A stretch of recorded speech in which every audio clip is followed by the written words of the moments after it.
kutenda niko kuvimbiswa. Victor Kangoni Music. Vanoti nzira ivarika ini ndoti chavurwa. Vanoti tarisiro yapera ini ndoti chamuka. Nekuti Mwari vandinotenda vakundikane. Zvavakavimbisa zvese zvinozadzisika. Andioni mangwana sindinoziva. Roko rwavo rwakandibata rungandisiya. Kuva pasi kusvika pamusoro. Kutenda kwangu kuri kukura zuva nezuva. Kana zvinhu zvakaoma handidzokeri shure.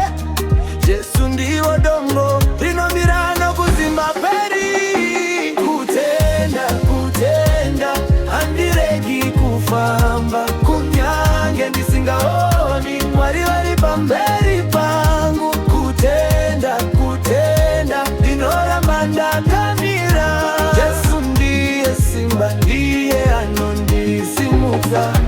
Kutenda, kutenda handiregi kufamba. Kunyange ndisingaoni Mwari vari pamberi pangu. Kutenda, kutenda ndinoramba ndakamira.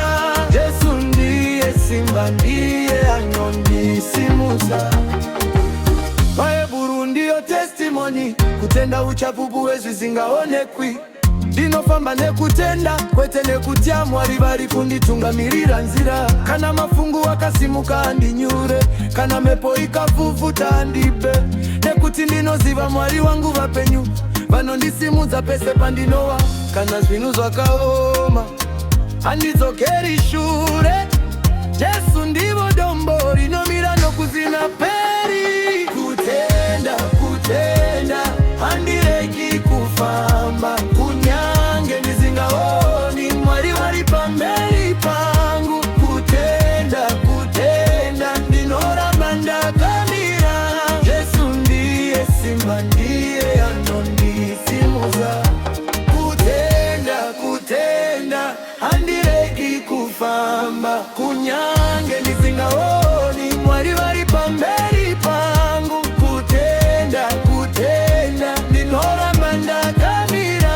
Jesu ndiye simba, ndiye anondisimudza. Kutenda Jehova ndinovimba nemi. Victor Kangoni Music. Dirichiwina, dirichiwina.